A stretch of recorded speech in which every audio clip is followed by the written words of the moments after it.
तो भाई आज हम आप लोगों को इस वीडियो में इंग्लिश फ्लुएंसी 1 इस सब्जेक्ट के भाई इंपॉर्टेंट क्वेश्चन और आंसर करवाने वाले हैं, जो आप लोगों के एग्जाम में आएंगे ही आएंगे। इस चीज़ की मैं गारंटी देता हूँ। ये जो सब्जेक्ट है भाई, ये बीए प्रोग्राम वाले बच्चों के पास भी होता है और बीकॉम प्रोग्राम वाले बच्चों के पास भी होता है। किसी बच्चे को भाई ये फर्स्ट सेमेस्टर में मिलता है तो किसी को सेकेंड सेमेस्टर में मिलता है। सिलेबस वगैरह भाई आप लोग देख सकते हो अपनी स्क्रीन पे। ये आप लोगों का पूरा सिलेबस है, इसमें 3 यूनिट जो है दी गई है। यही सारा लेटेस्ट सिलेबस है आप लोगों का। तो किसी बच्चे को भाई सिलेबस ना पता हो तो आप लोग यहाँ से देख सकते हो। अब एक चीज पहले ही क्लियर कर दूं भाई, ये जो आप सिलेबस देख रहे हो, इस सिलेबस से भाई आप लोगों का एग्जाम में कुछ भी नहीं आता है, बल्कि आप लोगों के एग्जाम में जो है सारा भाई ग्रामेटिकल पोर्शन आता है। जैसे कि भाई डायरी एंट्री लिखने के लिए आती है, डायलॉग राइटिंग लिखने के लिए आती है, नोटिस लिखने के लिए आता है, पैराग्राफ वगैरह लिखने के लिए आता है, पैसेज वगैरह आते हैं, फिल इन द ब्लैंक्स आते हैं। इस टाइप के क्वेश्चन आते हैं। अगर आप प्रीवियस ईयर उठा के देखोगे तो आपके सिलेबस से जो है कुछ भी नहीं आता है। तो टेंशन लेने वाली भाई कोई बात नहीं है इसमें। हम जो आप लोगों को इंपॉर्टेंट क्वेश्चन और आंसर कराएंगे उसमें भाई आप लोगों का जो है सारा प्रीवियस ईयर कवर अप हो जाएगा। और मैं लिख के देता हूं भाई, अगर आप इस वीडियो को देख के चले जाओगे, इन नोट्स को पढ़ के चले जाओगे, फिर आप लोगों को कुछ और पढ़ने की जरूरत नहीं पड़ेगी। इसी से ही आप जो है बहुत अच्छे मार्क्स से पास आउट हो जाओगे। नोट्स का लिंक आप लोगों को नीचे डिस्क्रिप्शन में मिल जाएगा। अदरवाइज आप लोग जो है व्हाट्सएप पे कांटेक्ट करके भी इन नोट्स को खरीद सकते हो। एक चीज और बता दूं भाई, ये सब्जेक्ट मैं आप लोगों को नहीं पढ़ाऊंगा, बल्कि मैडम पढ़ाने वाली है, तो ध्यान से पढ़ लीजिएगा। तो अब हम स्टार्ट कर रहे हैं अपने इंपॉर्टेंट क्वेश्चंस एंड आंसर्स। तो देखो यार, हमारा फर्स्ट क्वेश्चन ये रीड द पैसेज, ये हमारा कॉम्प्रिहेंशन वाला जो पार्ट है ना वो है। तो इसमें क्या होता है, आपको एक पैसेज देते हैं, यहाँ पे पूरा एक पैसेज दिया हुआ है ना मैंने, तो यहाँ पे एक पूरा पैसेज देते हैं और फिर उससे रिलेटेड यहाँ पे आपको दे देते हैं क्वेश्चंस। तो आपको इन्हीं क्वेश्चंस के आंसर्स देने हैं। तो मैंने वही आपको पहले भी बताया था कि जो हम 11th और 12th में करते आए हैं ना, क्वेश्चन के आंसर्स जो है हम पैसेज में से ही ढूंढते हैं। तो आपको वही सेम करना है। क्वेश्चन के जो आंसर है वो आपको पैसेज में ही मिल जाएंगे, बस थोड़ा सा पढ़ने की ज़रूरत है।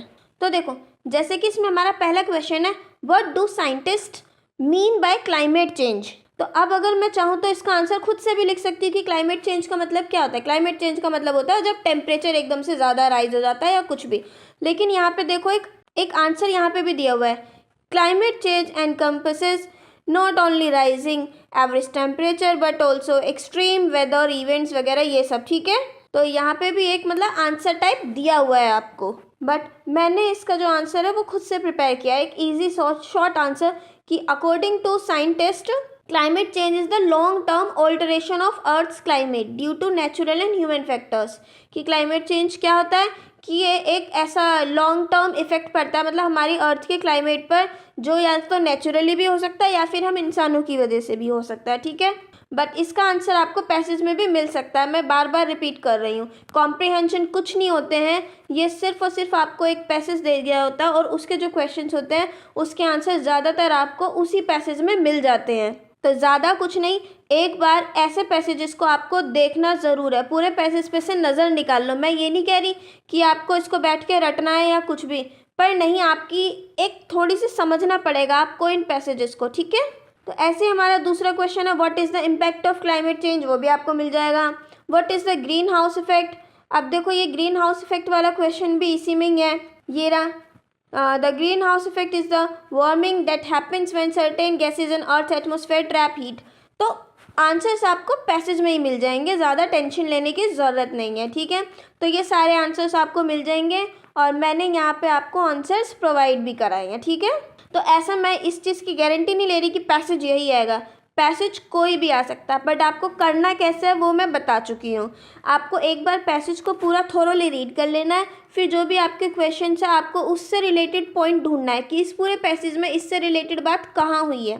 सोचो कि अभी मेरी जैसे ग्रीन हाउस इफेक्ट के बारे में बात हुई थी, मैंने कैसे आंसर ढूंढा, मैंने पूरा पैसेज थोड़ी ना पढ़ा, बस मैंने एक नज़र निकाल ली कि कहाँ पे क्या क्या बताया गया है। तो ग्रीन हाउस इफेक्ट की बात जहाँ भी हुई थी, मैं डायरेक्ट वहाँ पे गई और मैंने अपना आंसर लिख दिया। तो ये कॉमन सी चीज़ है। ठीक है, अब इसी का एक सेकंड पार्ट आता है, ये जो हमारे कॉम्प्रिहेंशंस होते हैं इन्हीं के अंदर एक दूसरा पार्ट आता है, नोट मेकिंग। क्या आता है? Note making. इसमें क्या आता है, जो भी हम इतना बड़ा पैसेज पढ़ते हैं, वो 4 से 5 पैराग्राफ, उसके हमें नोट्स बनाने होते हैं ईजीली, सिंपल लैंग्वेज में, पॉइंट्स में। ठीक है, तो सबसे पहले तो मैं आपको नोट मेकिंग का एक पूरा फॉर्मेट जो है वो क्लियर कर देती हूँ क्या होता है। तो सबसे पहले आपको देना कोई एक टाइटल। अब जैसे कि मेरे टॉपिक को आपने देखा है, इसमें ग्लेशियर मतलब कि ग्रीन हाउस इफेक्ट की बात हुई है, क्लाइमेट चेंज की बात हुई है, तो क्या मैं अपने जो टाइटल देना मैं ये दे दूँ green house effect and climate change, तो मैं ये टाइटल दे सकती हूँ ना बड़ा बड़ा। तो सबसे पहला काम होता है आपको टाइटल देना।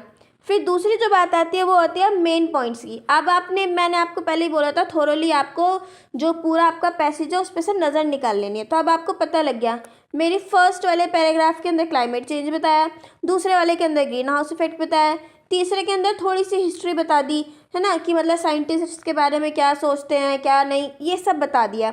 और एक जगह उसके वो इम्पैक्ट्स भी बताए हैं, ग्रीन हाउस इफेक्ट के और क्लाइमेट चेंज के इम्पैक्ट्स बताए हैं। तो उस तरीके से मैंने अपने मेन पॉइंट्स और उनकी हेडिंग सोच ली। ठीक है, कि मेरी हेडिंग क्या होनी चाहिए, कि मेरे फर्स्ट वाले की हेडिंग होनी चाहिए ग्रीन हाउस इफेक्ट, दूसरी की होनी चाहिए क्लाइमेट चेंज, तीसरी की होनी चाहिए इम्पैक्ट ऑफ क्लाइमेट चेंज, चौथी की होनी चाहिए हिस्ट्री। तो ऐसे करके मैंने कुछ मेन पॉइंट्स भी सोच लिया और उनकी हेडिंग्स भी सोच ली हैं। टाइटल मैंने लिख दिया यहाँ पे। दूसरा मैं एक पॉइंट डालूंगी और मैं एक हेडिंग डालूंगी क्लाइमेट चेंज। अब ठीक है, अब मैं यहाँ पे आके उसके बारे में कुछ लिखूंगी, जो कि मेरी एक तो हो गई है मेरा हेडिंग, एंड देन यहाँ पे मैं कुछ छोटे मोटे पॉइंट्स मतलब पॉइंट्स लिखूंगी। थर्ड पे मैं नंबरिंग और आइडेंटेशन का बहुत ज़्यादा ध्यान रखूंगी। एग्जाम्पल के लिए जैसे कि ये मैंने बनाई हेडिंग अपनी क्लाइमेट चेंज, मैंने शॉर्ट में लिख दिया क्लाइमेट चेंज। ठीक है, अब इसके अंदर मुझे दूसरी सब हेडिंग डालनी है, तो मैं उसके लिए क्या करूँगी 1.1 डालूंगी और अपना सब हेडिंग डाल दूंगी। फिर मुझे उससे रिलेटेड कोई भी पॉइंट लिखना है तो मैं वो लिख दूंगी। ठीक है, दूसरी मुझे एक और इसी के अंदर कोई टॉपिक याद आया कि इसके अंदर कुछ और भी बताया, मैं इसी के अंदर इंक्लूड करना चाहती हूँ, तो मैं ऐसे करके डालूंगी। तीसरा पॉइंट मैं डालूंगी ऐसे।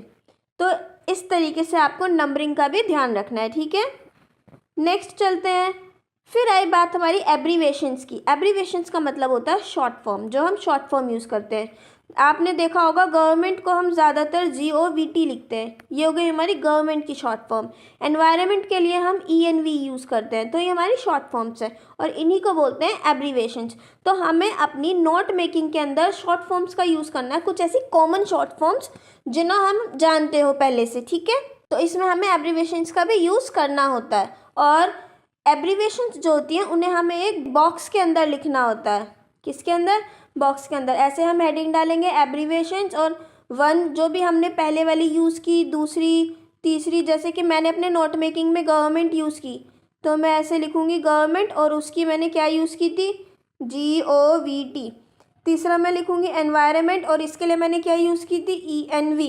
ठीक है, अब जैसे कि थर्ड मैंने क्लाइमेट चेंज और इसके लिए मैंने यूज़ की थी CC। तो ऐसे करके मैं एक बॉक्स के अंदर अपनी एब्रीवेशंस लिखूँगी नोट मेकिंग के एंड में। कहाँ पर? नोट मेकिंग के एंड में बॉक्स के अंदर मैं एब्रीवेशंस लिखूँगी। ठीक है, अब एक एग्जांपल दे देती हूँ मैं यहाँ पे आपको, जो मेरा पूरा ऊपर पैराग्राफ था तो उससे रिलेटेड एक पूरा एग्जांपल है ये। तो देखो, इसके अंदर मैंने पहले एक इंट्रोडक्शन दिया। क्या दिया? पहले एक इंट्रोडक्शन बताया कि इसके अंदर मुझे क्या क्या बताया गया।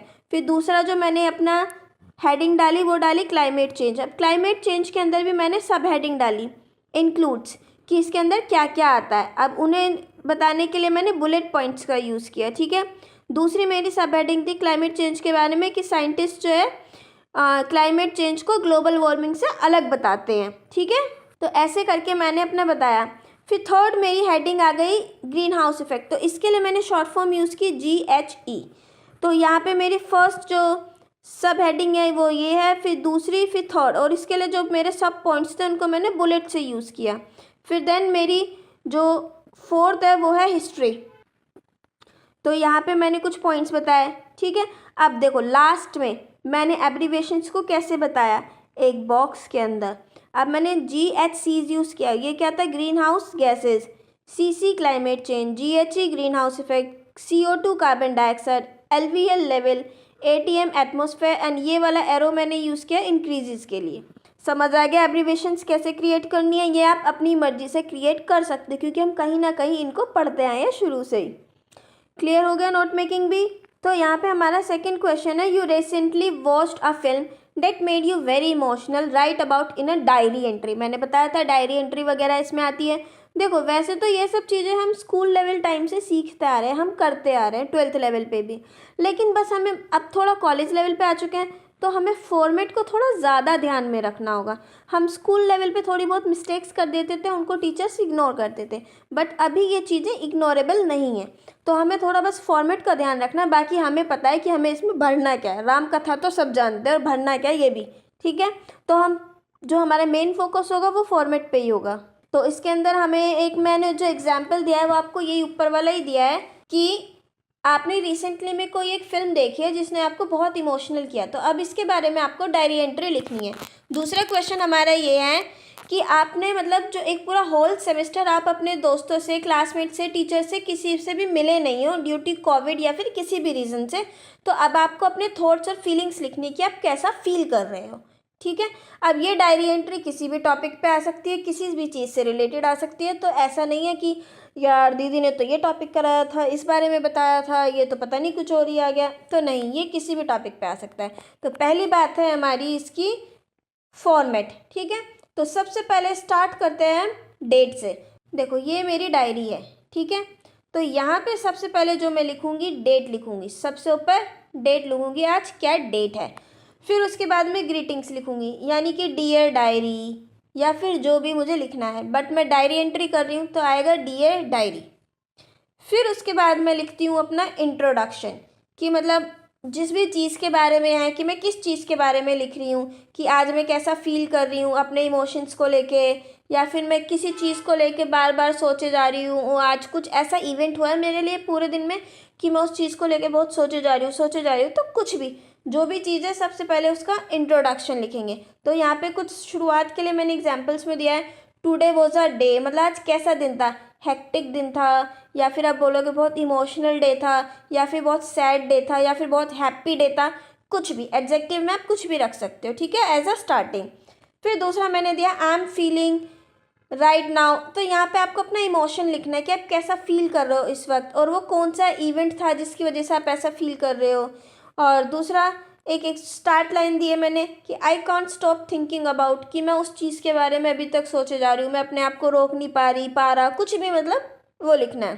तो फिर आते हैं हम मेन बॉडी पे। तो यहाँ पे आपको पूरा डिस्क्राइब कर देना है कि क्या हुआ था, किस चीज़ की वजह से आप सैड हो या किस चीज़ की वजह से आप खुश हो, आज पूरे दिन में क्या हुआ। मैं तो यहाँ पे चलो छोड़ दो, मैंने ये छोड़ दिया कि आप सैडनेस के बारे में लिख रहे हो कि किसी मूवी ने आपको इमोशनल किया। मैं बोलती हूँ आपके भाई की शादी है और आपको डायरी एंट्री लिखनी है, आप कैसा फील कर रहे हो, तो आप वो भी बताओगे ना कि आज घर में क्या हुआ, क्या फंक्शंस चल रहे हैं, क्या नहीं। तो इसमें सब कुछ आ जाना चाहिए, जो जो आप लिखना चाहते हो सब लिख दो, ठीक है। फिर जो हमारा फिफ्थ आता है वो होता है रिफ्लेक्शन या फिर कंक्लूजन। अब आपने स्टार्टिंग भी, इंट्रोडक्शन भी दे दिया, सब कुछ बता भी दिया, अब आपको एक कंक्लूजन भी तो देना है ना। तो इसके लिए भी मैंने कुछ पॉइंट्स यहाँ पे दिए हैं, जैसे कि all in all today made me feel, कि मतलब जो भी था, जैसा भी आज मुझे सब चीज़ों ने मिला के ऐसा फील कराया, या फिर मैंने ये सीखा कि मैं या फिर आप ये कह सकते हो कि आई होप कि टुमारो ऐसा होगा, मतलब कोई भी आपकी एक्सपेक्टेशन या फिर कुछ भी, या फिर मैं खुश हूँ कि मैंने ये चीज़ को एक्सपीरियंस किया। तो ये कुछ कंक्लूजन के लिए मैंने लाइंस दी हैं यहाँ पे कि आपको कोई एंडिंग करनी है आपकी डायरी एंट्री की, तो आप किस लाइन से कैसे कर सकते हो, ठीक है। अब बात आती है क्लोजिंग की। अब यहाँ पे आप अपनी डायरी के लिए एंडिंग कर रहे हो, तो सबसे पहले तो अब अगर आप रात को लिख रहे हो, देखो ज़्यादातर लोग जो होते हैं डायरी एंट्री रात के टाइम सोने से पहले करते हैं, तो गुड नाइट। अब वहाँ पे आप ये भी लिख सकते हो योर्स ट्रूली, मतलब डायरी में योर्स ट्रूली लिख सकते हो, या फिर अंटिल टुमारो, यानी कि कल तक, अपना नाम भी लिख सकते हो, या फिर कुछ भी लिख सकते हो, मतलब आप यहाँ पे क्लोजिंग में, ठीक है, अपना नाम लिख के छोड़ दो, गुड नाइट डायरी लिख के छोड़ दो, या फिर योर्स ट्रूली लिख दो, अंटिल टुमारो, और सिर्फ अपना नाम लिख दो। तो ये आपकी मर्जी क्या लिखना है। अब यहाँ पे एक एग्जाम्पल दिया है मैंने, तो देखो यहाँ पे सबसे पहले डेट मैंने लिखी 2 जन, फिर डियर डायरी। तो यहाँ पे हम एग्जाम्पल ले रहे हैं एक मूवी को देख के जो आप इमोशनल हुए थे, तो इसने स्टार्टिंग की है, मैंने जो स्टार्टिंग की यहाँ पे today I watched a film that completely consumed me emotionally, तो यहाँ से मैंने स्टार्टिंग की, ठीक है। फिर इसके बाद पूरा यहाँ पे आपने टर्निंग पॉइंट बताया, पूरी मूवी में क्या हुआ ये सब बताया, आपने क्या क्या देखा सब कुछ बताया। एंड में आपने ख़त्म कहाँ पे किया कि मैं अभी भी उस चीज़ से प्रोसेस कर रही हूँ कि कैसा क्या हुआ क्या नहीं हुआ पूरी मूवी में, ये सब। और फिर आपने ख़त्म किया गुड नाइट, या फिर योर्स ट्रूली या फिर योर्स लवेबल, कुछ भी लिखो भाई, डायरी आपकी है, आपकी मर्जी, और आपको फिर अपना नाम लिख देना है। ओके, या फिर आप यहाँ पर ये भी लिख सकते थे अनटिल टुमारो, यानी कि कल तक, क्योंकि भाई आपको डायरी एंट्री रोज़, कुछ लोग होते हैं ना जो डेली डायरी लिखते हैं, तो उनके लिए ये परफेक्ट है अनटिल टुमारो, यानी कि कल तक। दोबारा आके लिखूंगे सही में ठीक है। नेक्स्ट हमारा जो पार्ट है इसी क्वेश्चन का, वो है एक RTI फाइल करनी है। RTI का मतलब होता है राइट टू इन्फॉर्मेशन, ठीक है ना। तो यहाँ पे RTI का भी मैं आपको पूरा एक फॉर्मेट दे रही हूँ, तो आपको उस चीज़ पे फोकस करना है। देखो मैं बार बार क्लियर कर रही हूँ, मेरा मेन जो फोकस है वो आपको फॉर्मेट प्रोवाइड कराना और फॉर्मेट को समझाना है, ना कि क्वेश्चन रटवाना आपको। आप लोग आंसर्स नहीं रट सकते हो, वहाँ पे कुछ भी पूछा जा सकता है आपसे, तो इसीलिए आपका खुद का जो मेन फोकस होना चाहिए वो सिर्फ और सिर्फ फॉर्मेट को समझने पे होना चाहिए, ठीक है। तो यहाँ पे क्वेश्चन में ये था कि आप एक स्टूडेंट हो और आपने अपने कॉलेज में स्कॉलरशिप जीती है। पैंडेमिक की वजह से क्या हुआ है, जो आपका फंड है स्कॉलरशिप का वो आपको मिला नहीं है, तो अब आपको एक RTI फाइल करनी है, ठीक है। तो सबसे पहले वही हम RTI का फॉर्मेट स्टार्ट करते हैं। तो सबसे पहले आप लिखोगे सेंडर्स डिटेल। देखो RTI किसको फाइल करनी है, आपको फाइल करनी है, ठीक है ना। आप लिखना चाहते हो RTI को, तो सेंडर कौन हुआ, आप हुए, ठीक है। तो यहाँ पे आपकी इन्फॉर्मेशन आएगी, आपका नाम, आपका एड्रेस, आपका फ़ोन नंबर, और अगर आपकी कोई ईमेल ID एड्रेस वगैरह है तो वो सब कुछ, ठीक है। फिर दूसरा सेकंड नंबर पे आप लिखोगे डेट, आप वो RTI किस दिन फाइल कर रहे हो तो उसकी डेट आएगी। थर्ड आएगा अब रिसिपिएंट डिटेल, यानी कि किसको लिख रहे हो, तो RTI किसको लिखी जाती है, पब्लिक अथॉरिटी इंफॉर्मेशन, इनको लिखी जाती है, तो इसीलिए यहाँ पे दिया हुआ है to the public information officer, इनको लिखिए आपने PIO को। नेम ऑफ डिपार्टमेंट, यानी कि किस डिपार्टमेंट को लिख रहे हो, एड्रेस क्या है उस डिपार्टमेंट का वो लिखोगे, तो यहाँ पे हो गई रिसिपिएंट डिटेल।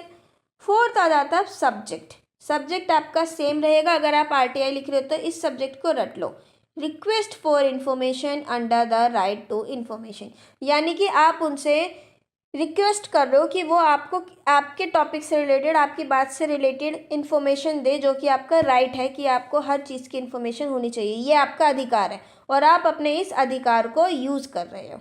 फिर इसके बाद आता है बॉडी ऑफ द एप्लीकेशन। अब RTI फाइल करनी है तो ये तो बताओगे ना कि क्यों, कैसे, क्या।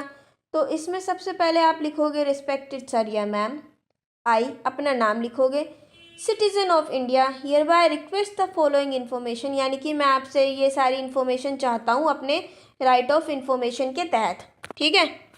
फिर आप उनसे डिटेल्स देनी है आपको, जो भी आपको मतलब आपको जो भी डिटेल्स उनसे चाहिए आप वो लिखोगे कि प्लीज़ प्रोवाइड डिटेल्स इससे रिलेटेड, ठीक है ना, या फिर please specify the documents you are requesting. फिर आप एक अपना क्लैरिफिकेशन दोगे। देन अगर कोई एडिशनल डिटेल आपको लिखनी है कि I would prefer the information, कि जो भी आपकी ये इन्फॉर्मेशन वो आपको देंगे।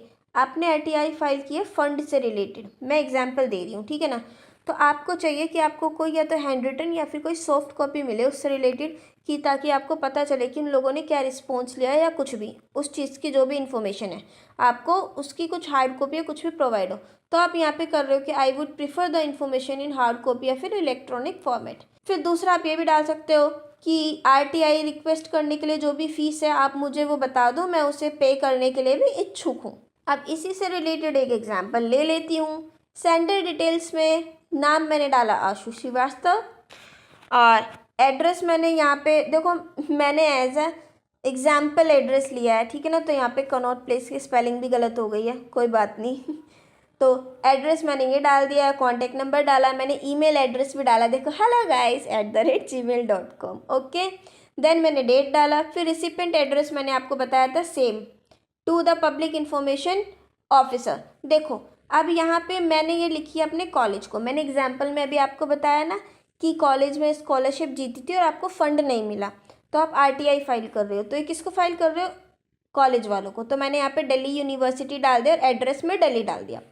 सब्जेक्ट वही सेम है, request for information regarding scholarship award under RTI act this. Then फिर आपने स्टार्ट किया रिस्पेक्टेड सर या मैम, फिर आप अपना नेम लिखोगे, कॉलेज स्टूडेंट जो भी आप जिस भी ईयर के स्टूडेंट हो वो लिखोगे, अपना कॉलेज का नाम लिखोगे, रोल नंबर लिखोगे और जो भी आपको इन्फॉर्मेशन चाहिए वो लिखोगे।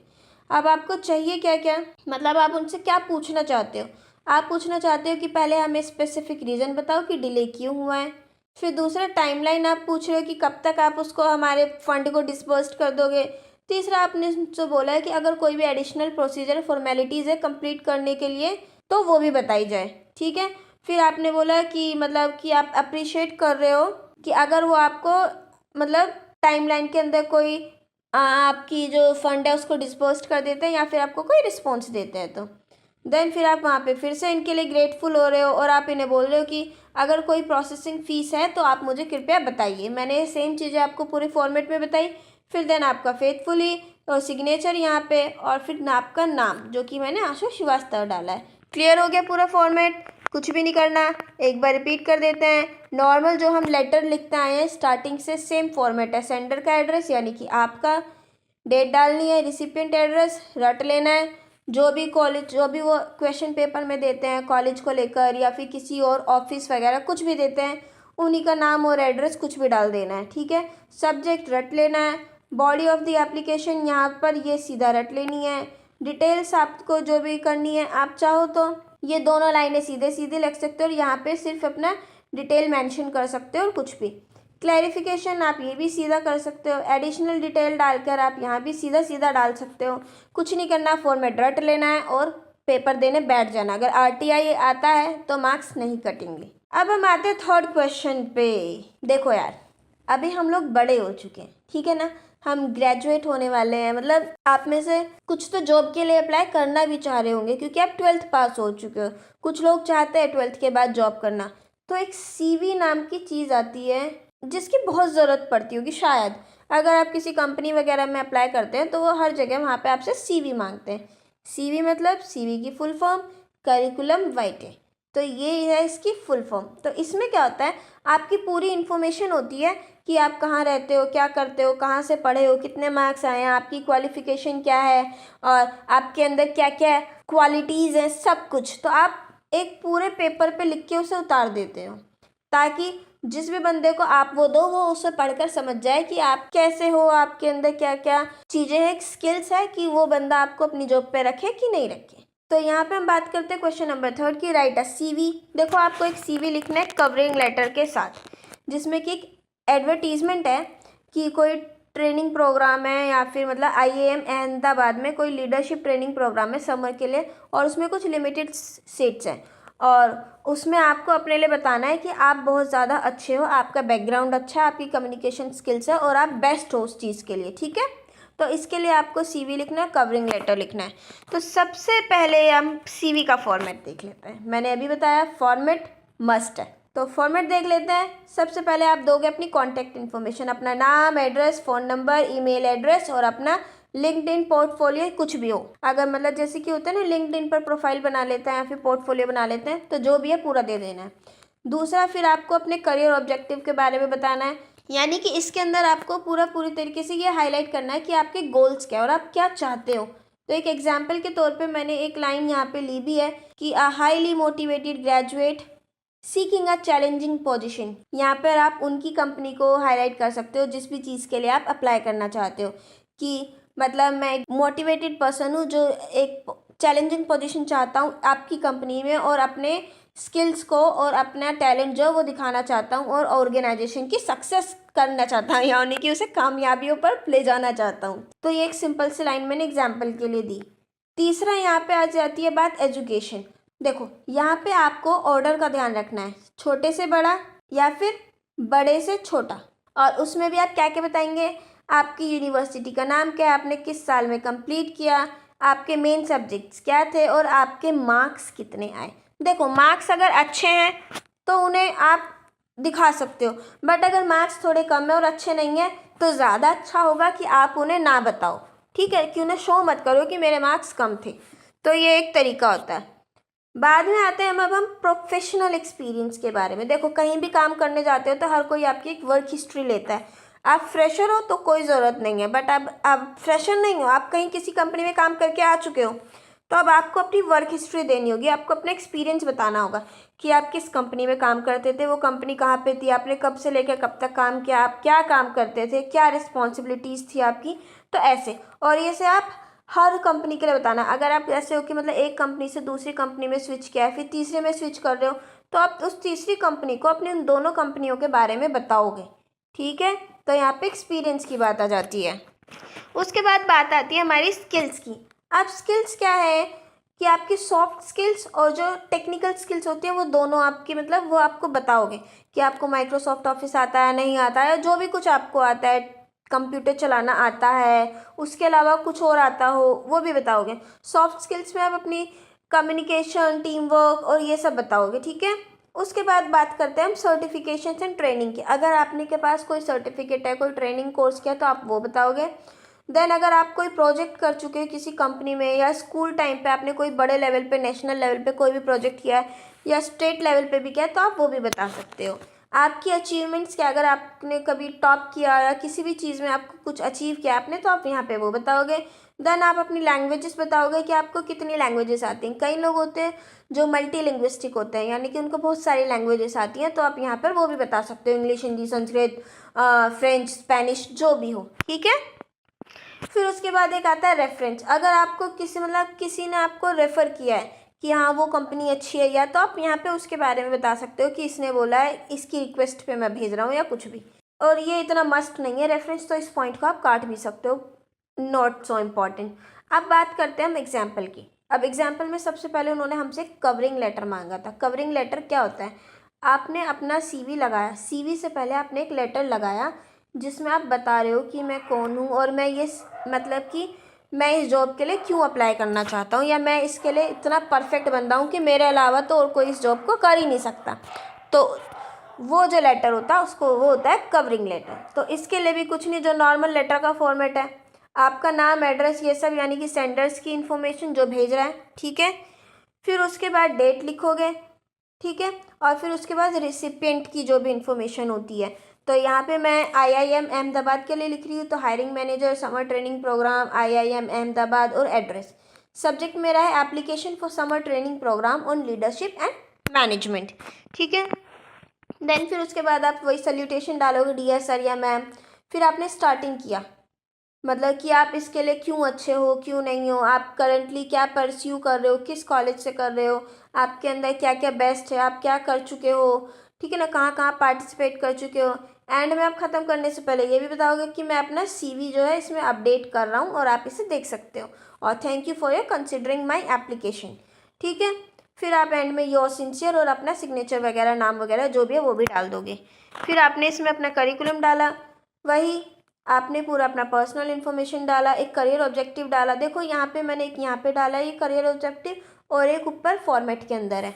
तो इन दोनों में से कोई भी एक अगर CV आता है तो आप इन दोनों में कोई भी एक लिख सकते हो। ठीक है, फिर इसके बाद हम बात आ जाते हैं एजुकेशन पे। देखो मैंने यहाँ पे एग्जाम्पल के लिए जैसे मास्टर्स की है, मैंने MBA डाला, तो कहाँ से किया, अभी इसमें प्रेजेंट दिखाया है, तो कि मतलब अभी चल रही है, मेजर क्या सब्जेक्ट था, CGPA कितनी रही, या फिर कुछ भी। अगर आप MBA से पहले आप कोई डिग्री कोर्स कर चुके, BSc वगैरह, तो आप उसे नीचे बताओगे।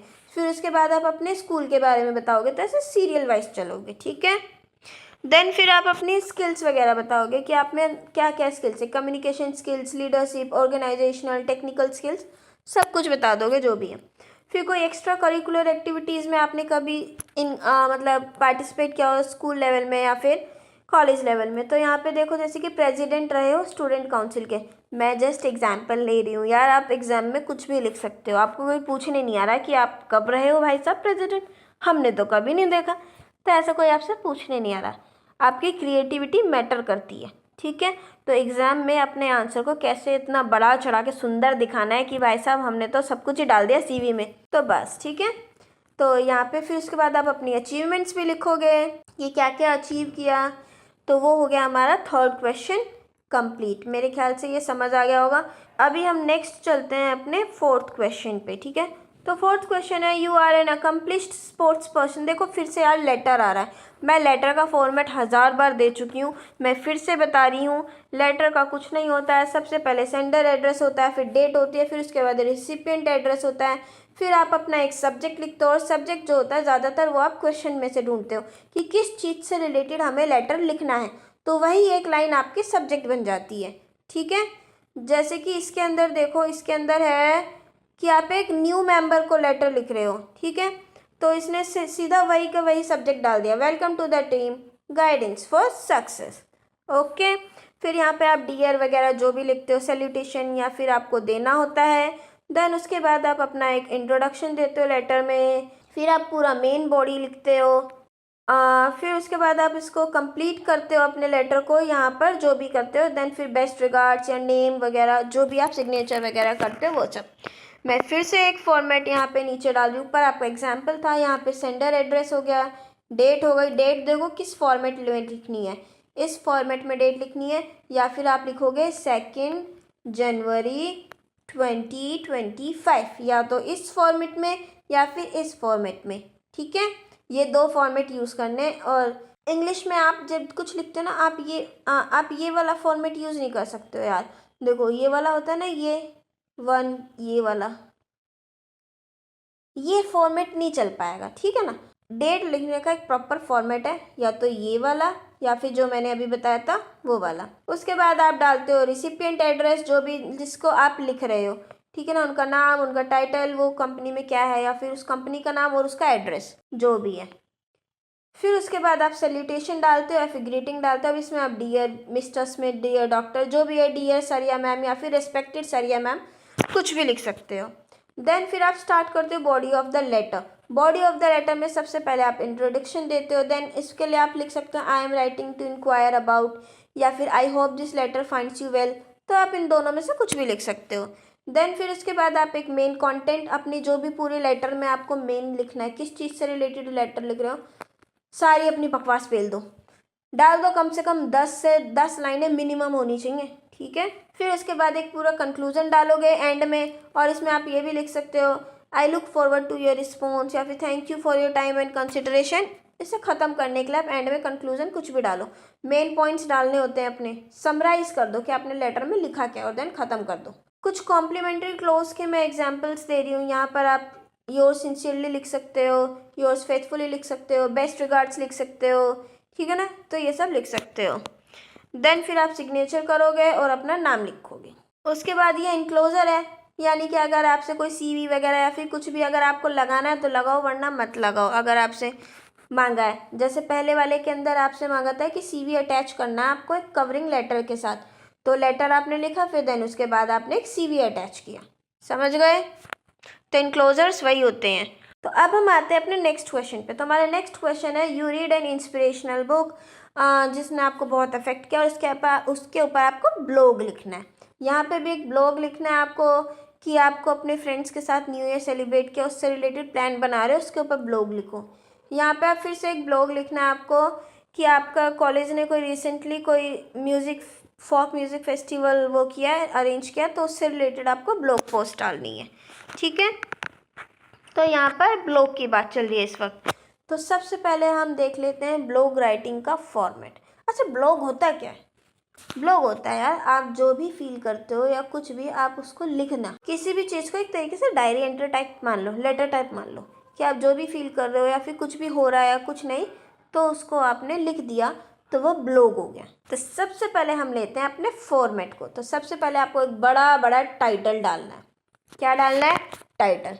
स्टार्ट करने से पहले ही बड़ा सा लंबा चौड़ा टाइटल डालना है आपको, एक कैपिटल लेटर्स में। जैसे कि देखो, मैंने कोई एक इंस्पिरेशनल बुक पढ़ी, तब इससे रिलेटेड टाइटल में क्या डाल सकती हूँ? मैं डाल सकती हूँ the power of mind set, how changing my perspective transformed my life. कितना भारी भरकम दिख रहा है ना ये? तो एक टाइटल डालना है आपको। ठीक है, उसके बाद आपको पूरा इंट्रोडक्शन देना है। अब वो अच्छा खासा होना चाहिए कि आपने उस बुक के बारे में क्या पढ़ा, क्या नहीं पढ़ा, मतलब उस बुक ने आपको कैसे अफेक्ट किया, कैसे नहीं किया, वो सब कुछ। अब यहाँ पर बात बुक की नहीं चल रही। अगर आप, मैंने जैसे कि दूसरा आपको बताया था वो न्यू ईयर प्लान वाले बारे में, तो आप उसमें बताओगे कि न्यू ईयर्स में आप क्या क्या वो सोच रहे हो, मतलब कि सब कुछ बता दोगे। न्यू ईयर कैसा होना चाहिए, आप कैसे मनाना चाहते हो दोस्तों के साथ, क्या प्लान करना चाहते हो। फिर बात आ जाती है मेन पॉइंट। इसमें आपने हेडिंग्स डिसाइड कर लेनी है। जैसे कि मेरी बुक ने मेरी ज़िंदगी पे क्या असर डाला, इसमें बात चल रही है बुक की, कि उसने मुझे बहुत ज़्यादा अफेक्ट किया, तो उसने मेरी ज़िंदगी पे क्या असर डाला, मैं उन्हें एक एक करके बात चेक कर रही हूँ अब। ठीक है, तो जैसे कि मेरी बुक ने मेरा माइंड ट्रांसफॉर्म किया, तो कैसे किया, तो मेरा फर्स्ट टॉपिक ही हो गया माइंड ट्रांसफॉर्मेशन। दूसरा हो गया कि मैं कभी, मतलब मेरी सोचने की क्षमता ही बदल गई, तो दूसरी हेडिंग मैंने डाल दी shifting my perspective on life, कि मेरी ज़िंदगी को जीने का पूरा तरीका ही बदल गया। तीसरा फिर मैंने एक डाला अपना इम्पोर्टेंस ऑफ डेली एक्शन क्या है। तो मतलब ऐसे तरीके से आप कुछ भी डाल सकते हैं ब्लॉग के अंदर। अब ज़रूरी नहीं आपको 3-3 सब हेडिंग डालनी है, 2 डाल दो। नहीं है आपको हेडिंग्स डालने का मन, कोई बात नहीं, आप एक पैराग्राफ लिख लो, उसके अंदर सारी चीज़ें इंक्लूड कर दो। मेन जो आपका पैराग्राफ होगा बीच में, उसके अंदर कुछ भी भरो। फिर उसके बाद आता है कंक्लूजन इन द एंड। अब आपको ख़त्म करना है, तो आप यहाँ पे कुछ की पॉइंट्स लिखोगे। और जैसे कि एग्जांपल के लिए मैं बुक की बात कर रही हूँ, तो इन द एंड लेसन्स जो हैं बुक के, उसने आपको कैसे इम्पेक्ट किया आपकी लाइफ को, या जो भी आपने लिख दिया। फिर आपके लिए एक ऑप्शनल है कि आप ऑथर की बायोग्राफी डाल सकते हो, उसका नाम डाल सकते हो, कुछ भी आप डाल सकते हो। फिर देन एग्जांपल के लिए मैंने वही बुक वाला ले लिया कि हाउ, कोई भी बुक का नाम डाल सकते हो, changed my life and help me embrace failure. तो ये मैंने टाइटल डाला। फिर उसके बाद इंट्रोडक्शन डाला। ठीक है, फिर उसके बाद मेन पॉइंट में मैंने यहाँ पे कुछ सब हेडिंग्स डालनी शुरू कर दी, एज अ स्टेपिंग स्टोन वगैरह। फिर इसके बारे में लिखा, फिर मेरी दूसरी सब हेडिंग, फिर मेरी तीसरी सब हेडिंग। ठीक है, फिर उसके बाद मैंने कंक्लूजन डाला। फिर कॉल टू एक्शन भी डाल सकते हो आप ये। ठीक है ना, कॉल टू एक्शन का मतलब होता है आप सामने वाले बंदे से उनका रिव्यूज़ मांग रहे हो, उनके थॉट्स पूछ रहे हो कि आपको क्या लगता है इसके बारे में। ब्लॉग्स क्या होते हैं, देखो आपने किसी भी चीज़ को कहीं लिखा और उसे, मतलब मैंने एक कुछ लिखा और उसे पब्लिश कर दिया, या फिर किसी को पढ़ने को दिया और मैं उनसे उसका रिव्यू मांग रही हूँ उस चीज़ के बारे में कि आप इसके बारे में क्या सोचते हो। तो यहाँ पे कॉल टू एक्शन का मतलब ये, आपने कुछ लिखा, उसे पब्लिक किया और सामने वाले से अब आप पूछ रहे हो आपको क्या लगता है इसके बारे में, तो कॉल टू एक्शन वही है। देन इसी का सेकंड पार्ट है हमारा, क्वारंटाइन हो गए हो लॉकडाउन के टाइम पे और आपको एक फेसबुक पोस्ट लिखना है। तो एक ग्रेटिट्यूड पोस्ट है भाई साहब, सीधी सीधी, कि भाई मैं तो क्वारंटीन में था, मेरे दोस्तों ने, सखे सहेलों ने मेरा साथ दिया और तो कोई मेरी ज़िंदगी में था ही नहीं। तो ग्रेटिट्यूड पोस्ट, और आप क्या सोचते हो क्या नहीं सोचते हो वो लिख दो। अब फेसबुक पोस्ट है तो मैंने कुछ इमोजीज भी यूज़ कर दिया आप लोगों के लिए, मज़ा आता है ना देख के। जो भी था आपने अपने फ्रेंड 1, फ्रेंड 2, फ्रेंड 3 सबको डिस्क्राइब कर दिया, किसने आपकी किस तरीके से हेल्प की। भाई इसने मुझे ब्रेकफास्ट बना कर दिया, ये मेरे लिए खाना भिजवाती थी, या ये मेरे साथ मुझे कभी कभी मुझे बाहर से मिलने आते थे, या कुछ भी, या फिर मुझे फ़नी मेरे से रोज़ बातें करते थे फ़ोन करके, तो कुछ भी लिख सकते हो आप। ठीक है, एंड में ख़त्म करने के लिए आपने यहाँ पे थैंक यू डाला और कुछ हैशटैग्स डाले। फेसबुक पोस्ट पर यहाँ मेन देने वाली बात है कि आपने कुछ हैशटैग्स बनाकर डाले। ठीक है, बस फेसबुक पोस्ट का आपका एक यही फॉर्मेट था और कुछ भी फॉर्मेट नहीं है। अब बात आती है आपकी डायलॉग राइटिंग की। किसकी बात आती है, डायलॉग राइटिंग की। डायलॉग राइटिंग किसी के बीच में भी आ सकते हैं, 2 मम्मियों के बीच में यहाँ पे दी हुई है, इसके अलावा ट्रैवल एजेंट और कस्टमर के बीच में दी हुई है, या फिर यहाँ पे आपके और कुछ बच्चों के बीच की डायलॉग्स की बात चल रही है। तो डायलॉग राइटिंग किसी के भी बीच की हो सकती है, ज़रूरी नहीं है कि मैं इसका भी कोई एक फॉर्मेट होगा। तो ये कुछ नहीं होता, 2 या 3 लोगों के बीच की बात होती है। तो यहाँ पर आपको बता देना है किस किस के बीच में बात चल रही है, नाम से आपको उनको बताना है। देखो डायलॉग राइटिंग के लिए उसने आपको 2 लोग दे दिए, अब आपके लिए अच्छा होगा कि आप उनको कुछ नाम दे दो, क्योंकि फिर आपको दिमाग में सोचने में आसानी होगी। फिर आप सोच सकते हो कि मैं हूँ, मेरी फ्रेंड है, हम दोनों इस टॉपिक से रिलेटेड बात कर रहे हैं। अगर जैसे मम्मी वाला टॉपिक है, सोचो मेरी मम्मी और मेरी फ्रेंड की मम्मी है, वो हमारे बारे में क्या बात कर सकती हैं। ठीक है, तो एक को ये अपनी मम्मी का नाम दे दिया, एक को अपनी फ्रेंड की मम्मी का नाम दे दिया, तो आपको आसानी हो जाती है नाम से। ठीक है, तो यहाँ पे पूरा एक एग्जाम्पल मैंने दिया हुआ है कैसे डायलॉग राइटिंग करते हैं। डायलॉग राइटिंग का कोई भी फॉर्मेट नहीं है, जो आपके दिमाग में आता है कि हम एक दूसरे से क्या बात कर सकते हैं, सब चेप दो। नेक्स्ट आता है ट्वीट। अब यार ट्वीट का मुझे नहीं लगा कि शायद ही कोई फॉर्मेट होता होगा, लेकिन यहाँ पर बात चल रही थी स्टडी प्लान से रिलेटेड। तो पहले आपने बताया कि स्टडी का क्या मतलब, एक स्टडी शेड्यूल होने का क्या मतलब होता है, क्यों ज़रूरी है, क्यों नहीं है, ये सब बताया।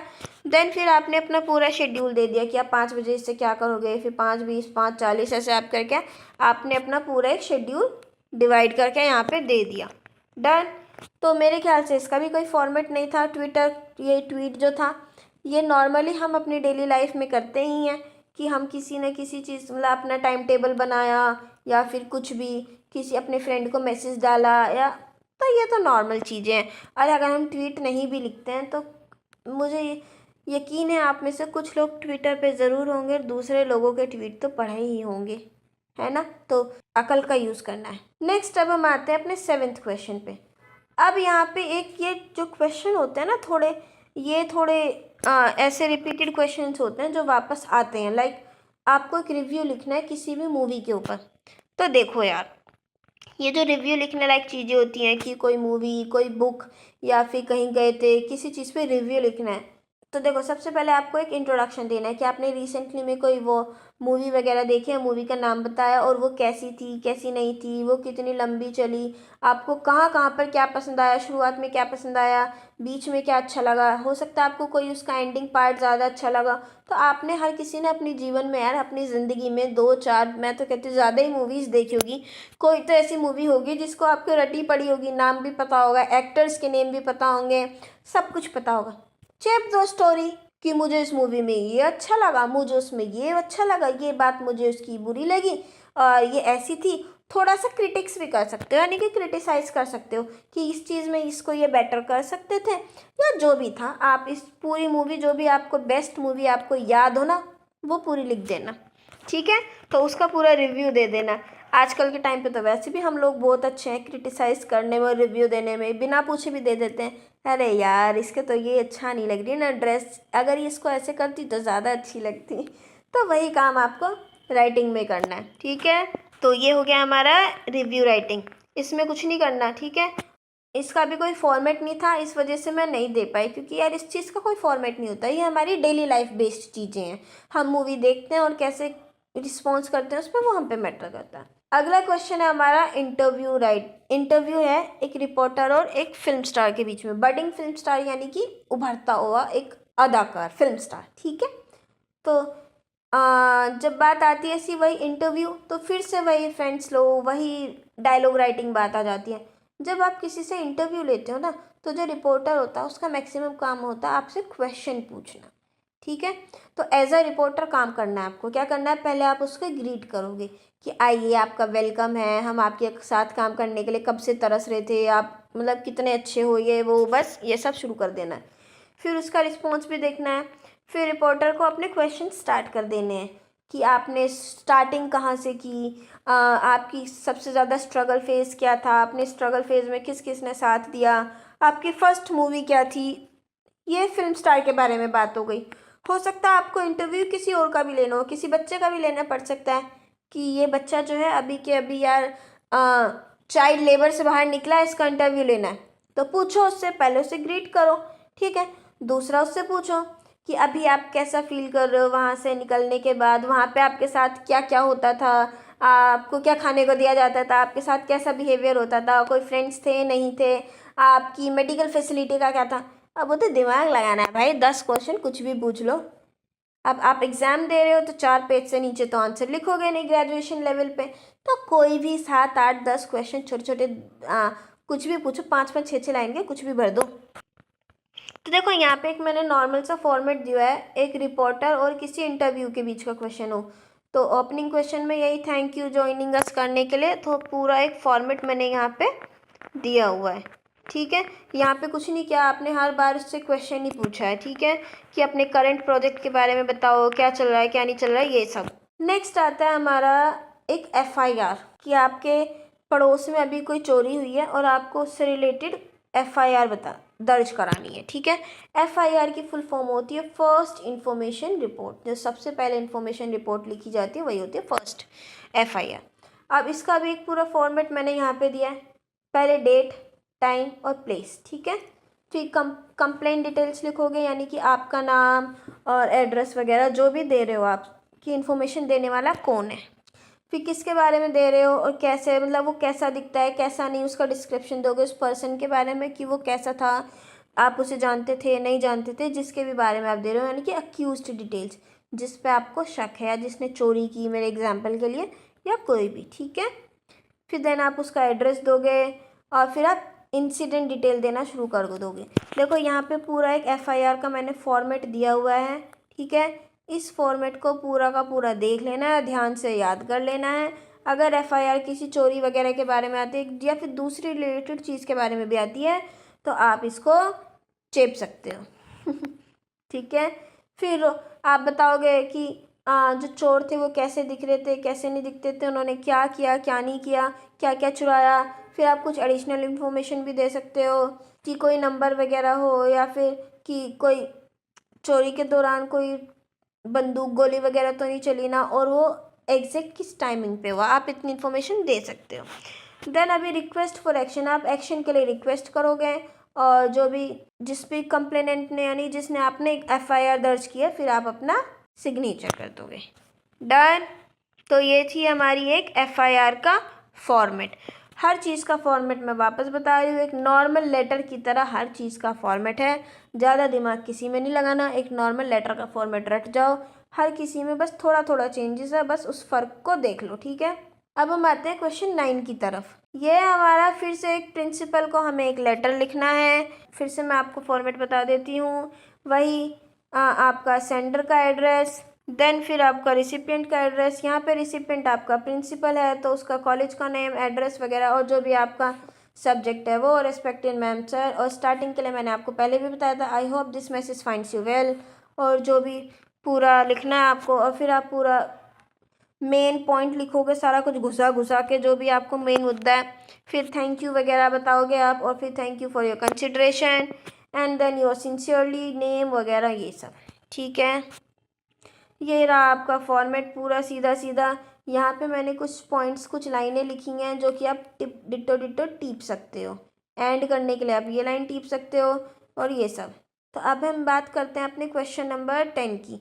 तो ये जो है देखो, 11th-12th में या फिर सॉरी 10th क्लास में आपने कभी की होगी, वो करते ना एडिटिंग, और वो ओमिशन वगैरह जब करते थे। एडिटिंग का मतलब क्या था कि अगर कोई गलती है तो उसे ठीक करना, तो ये वही है कि इसके अंदर कुछ मिस्टेक्स दी हुई हैं और आपको उन्हें करेक्ट करना है, ठीक है।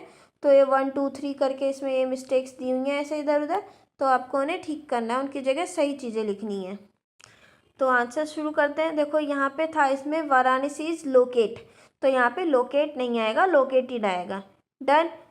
फिर इसमें था कि लोकेट ओन, तो यहाँ पर ओन नहीं आएगा, क्या आएगा ओन की जगह इन। लोग की वाराणसी कहाँ पर लोकेटेड करती है, किस जगह में, वो नॉर्थ ईस्टर्न इंडिया के अंदर है, ना कि उसके ऊपर है, ठीक है। तो ये भी समझ गए होंगे आप। तो यहाँ पे आपको सारी चेंजेस करनी है। यहाँ पे कोई स्पेलिंग मिस्टेक भी हो सकती है, या फिर ग्रामेटिकल मिस्टेक भी हो सकती है, प्रीपोजिशन, या फिर कोई भी, तो वो तो आपकी ग्रामर के ऊपर डिपेंड करता है, और ज़्यादा टफ नहीं आता, ईजी ही आता है। यहाँ पे मैंने एक पूरा करेक्टेड पैसेज भी लिखा है ठीक करके, तो वो आप समझ गए होंगे। अब हम लास्ट क्वेश्चन पे आते हैं जो कि है फिल इन द ब्लैंक्स। यहाँ पे हमें प्रीपोजिशंस करनी है, क्या करनी है, प्रीपोजिशंस करेक्ट फिल करनी है, ठीक है।